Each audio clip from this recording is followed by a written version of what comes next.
श्रीमद् भागवत महापुराण, महाभारत, विष्णु स्मृति, मनुस्मृति और सूर्य सिद्धांत जैसे ग्रंथों में सतयुग, त्रेता युग, द्वापर युग और कलयुग, इन चारों युगों में कलयुग को स्पष्ट रूप से सबसे श्रापित युग माना गया है। कलयुग में अधर्म और पाप अपनी चरम सीमा पर होगा। मनुष्य लालच और कपट में इतना अंधा हो जाएगा कि वह बिना किसी भय के निरंतर अपराध करता रहेगा। आपको यह जानकर बहुत आश्चर्य होगा कि हिंदू शास्त्रों और पुराणों के अनुसार कलयुग का प्रारंभ एक राजा की भूल से हुआ था।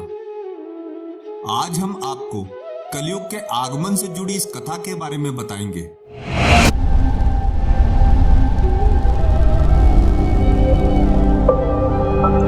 प्रणाम मित्रों, ज्ञान और वैराग्य चैनल में आपका बहुत स्वागत है।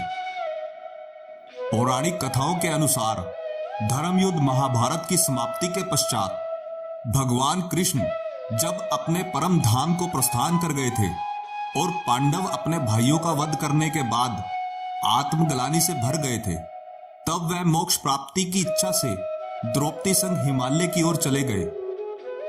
हिमालय जाने से पूर्व पांडव अपना सब राजपाट अर्जुन के पौत्र अभिमन्यु और उत्तरा के पुत्र परीक्षित को सौंप गए थे। राजा परीक्षित भगवान श्री कृष्ण, पांडवों तथा विदुर जी जैसे विद्वानों की अनुपस्थिति में अपने सामर्थ्य से बढ़कर राजपाट संभाल रहे थे। श्रीमद् भागवत महापुराण के अनुसार एक दिन पृथ्वी देवी गाय माता के रूप में तथा धर्म बैल के रूप में सरस्वती नदी के किनारे बैठे वार्तालाप कर रहे थे। गाय रूपी पृथ्वी देवी को रोते हुए देखकर बैल रूपी धर्म बोला, देवी, क्या तुम इस कारण तो व्याकुल नहीं हो कि सतयुग में मेरे सत्य, तप, पवित्रता और दान जो 4 चरण थे, त्रेता युग में सत्य चला गया और मेरे 3 चरण तप, पवित्रता और दान ही शेष रहे। उसके पश्चात द्वापर युग में सत्य और तप चले गए और केवल 2 चरण पवित्रता और दान ही शेष रह गए और कलयुग में केवल 1 चरण दान ही शेष रह गया है। पृथ्वी देवी बोली कि धर्म, तुम तो सब जानते हो कि जब भगवान श्री कृष्ण स्वयं अपने चरण मुझ पर रखते थे तब मैं अपने आप को बहुत भाग्यशाली समझती थी, परंतु जब से भगवान अपने धाम को प्रस्थान कर गए हैं तब से कलयुग धीरे धीरे अपना प्रभाव मुझ पर डालने लगा है। तभी दैत्य रूप में कलयुग वहां प्रकट हो जाता है और गाय रूपी पृथ्वी देवी और बैल रूपी धर्म को मारने लगता है। तभी राजा परीक्षित वहां से जा रहे होते हैं और उनकी दृष्टि दुष्ट कलयुग पर पड़ती है, जो कि निर्दोष गाय और बैल को मार रहा होता है। बेबस और लाचारों पर अत्याचार होते देख राजा परीक्षित को कलयुग पर बहुत क्रोध आया और वो उसके समीप जाकर बोले कि हे दुष्ट पापी, तू कौन है जो मेरे राज्य में इन निरपराध गाय और बैल को मार रहा है? तेरा यह अपराध क्षमा योग्य नहीं है। अब तेरी मृत्यु मेरे हाथों निश्चित है। यह कहकर राजा परीक्षित ने अपनी तलवार निकाल ली। राजा को बहुत क्रोधित देख कलयुग भयभीत हो गया, अपने दैत्य रूप को छोड़कर राजा के चरणों में गिर गया और राजा परीक्षित से दया की भीख मांगने लगा। कलयुग को अपनी शरण में आया देख राजा परीक्षित ने उसका वध करना उचित नहीं समझा, क्योंकि धर्म के अनुसार शरण में आए मनुष्य का वध करना धर्म के विरुद्ध माना जाता है।